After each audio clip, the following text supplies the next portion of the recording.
रवि लामी छानेकाले सहकारीमा गरेको हिनामिना भन्ने प्रमाण कुनै पनि छैन नि त।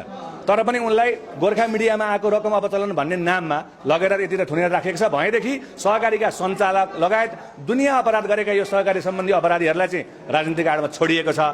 सर्लकै त्यही कथा देखाइएको भन्दा पनि फरक पर्दैन।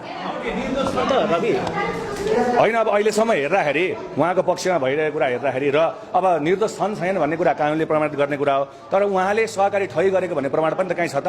छैन नि त। पीडितहरूले पनि भनिरहेछन् नि त, उहाँले अपचलन गरेको हामीलाई लाग्दैन, उहाँ निर्दोष हुनुहुन्छ भनिरहँदा पनि उहाँलाई थुनिराखिएको छ। पछिल्लो समयमा सहकारी पीडितहरूले नै हामीले रवि लामी छानेलाई थुनाउनको लागि भनेर निवेदन दिएको होइन, हाम्रो रकम फिर्ता पाइन्छ कि भनेर दिएको हो। तर यसरी हामीलाई मिसयुज गरियो भनेको छ नि। फिल्ममा पनि ठ्याक्कै त्यस्तै छ क्या।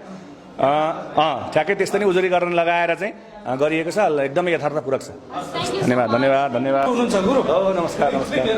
हजुर भर्खर हेरियो महाभोज। अब जे हाम्रो समाजमा अहिले घटिरहेको छ, एउटा घटना देखाइयो भनेदेखि समस्या पनि देखाइयो, यसमा केही समाधानको बाटो पनि देखाइएको छ। पहिले त अहिले प्राय हामी हरेक व्यक्तिहरू सहकारीबाट पीडित छौँ होइन। हामीले दुःख गरेर सञ्चित गरेको धनलाई लगेर हामीले सहकारीमा राख्छौँ।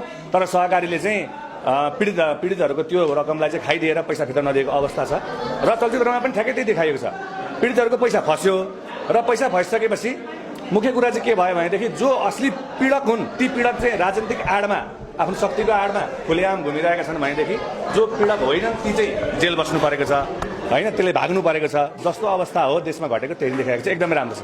सान्दर्भिक छ होइन, समय एकदम समाजमा घटेको असाध्यै यथार्थ छ। यथार्थ